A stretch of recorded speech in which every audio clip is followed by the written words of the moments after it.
Hello all soda బాబులు national awards గురించి తెలుసుకునే ముందు మన ఛానల్ లైక్ షేర్ కామెంట్ చేసి సబ్స్క్రైబ్ అయిపోండి. మన నేషనల్ అవార్డ్స్ లో హైయెస్ట్ సివిలియన్ అవార్డ్ భారతరత్న. ఈ భారతరత్న ముందు అందుకున్నది సర్వేపల్లి రాధాకృష్ణ గారు, సర్ సివి రామన్, రాజగోపాలాచారి గారు. సర్వేపల్లి రాధాకృష్ణ గారు అప్పటి వైస్ ప్రెసిడెంట్, ఇతను ఒక ఫిలాసఫర్ కూడా. సివి రామన్ గారు ఇతను ఒక నోబెల్ ప్రైజ్ అవార్డు గ్రహీత ఫిజిక్స్ లో అనమాట. అలాగే రాజగోపాలాచార్య గారు అప్పటి గవర్నర్ జనరల్ ఆఫ్ ఇండియా. ఈ అవార్డ్స్ 1954లో ప్రారంభించారు. ఈ అవార్డ్స్ ఇంట్రొడ్యూస్ చేసింది మాత్రం అప్పటి ఫార్మర్ ప్రెసిడెంట్ విబి రాజేంద్ర ప్రసాద్ గారు. పైపల్ట్రీతో సన్బారస్ చేసి సెంటర్ లో మెడల్ లైన్స్ వచ్చి బ్రాంజ్ మెడల్ తో వస్తుంది అనమాట.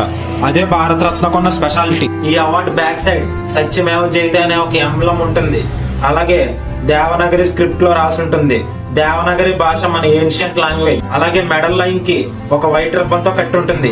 ఈ అవార్డుతో ఏం ఇన్కమ్ అండ్ ప్రాఫిట్స్ తీసుకోవడం లాంటివి చేయకూడదు. Award science, arts, public services, literature ద్వారా ఈ అవార్డు అయితే మనకి ఇస్తారు. నెక్స్ట్ విషయానికి వస్తే ఈ అవార్డు 2011లో ఏ ఫీల్డ్ కైనా వర్తిస్తుందని జీవో పెట్టారనమాట. ఇంకో విషయం ఏంటంటే భారతరత్న ఇండియన్ సిటిజన్స్ కి మాత్రమే ఇస్తారని ఎక్కడా చెప్పలేదు. ఇప్పుడైతే స్పోర్ట్స్ పర్సన్స్ కూడా ఇస్తున్నారు.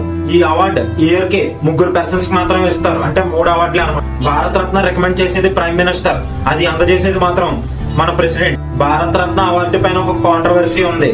1992లో సుభాష్ చంద్రబోస్ కి భారతరత్న అవార్డు గ్రహీతగా ఇచ్చారు. కానీ వాళ్ళ ఫ్యామిలీ మెంబర్స్ దాన్ని రిజెక్ట్ చేశారు. ఎందుకంటే అతని గురించి మన దగ్గర ఎక్కడా కూడా సాలిడ్ ఎవిడెన్స్ అయితే లేదు. ఈ award after death and before death ఇస్తారు. అలాగే కాంగ్రెస్ గవర్నమెంట్ లో ఆఫ్టర్ డెత్ అయితే ఇచ్చేవారు. ఇప్పుడు బీజేపీ ప్రభుత్వంలో బిఫోర్ డెత్ అయితే ఇస్తున్నారు. ఎగ్జాంపుల్ మన సచిన్ టెండూల్కర్ కి అయితే భారతరత్న అయితే ఇచ్చారు. అప్కమింగ్ టాపిక్స్ ఏంటంటే Subhash Chandrabose death mystery, 2nd, 3rd, 4th highest civilian awards గురించి వీడియో కూడా వస్తుంది. ఇప్పుడు దాకా మీకు ఇన్ఫర్మేషన్ వద్ద అనిపిస్తే 5 సోడాలకి ఎన్ని సోడాలు ఇస్తారో కామెంట్ చేసేయండి. కామెంట్ చేసేసి లైక్ షేర్ కామెంట్ చేసి సబ్స్క్రైబ్ అయిపోండి. ఇక ఉండండి రా బాబు.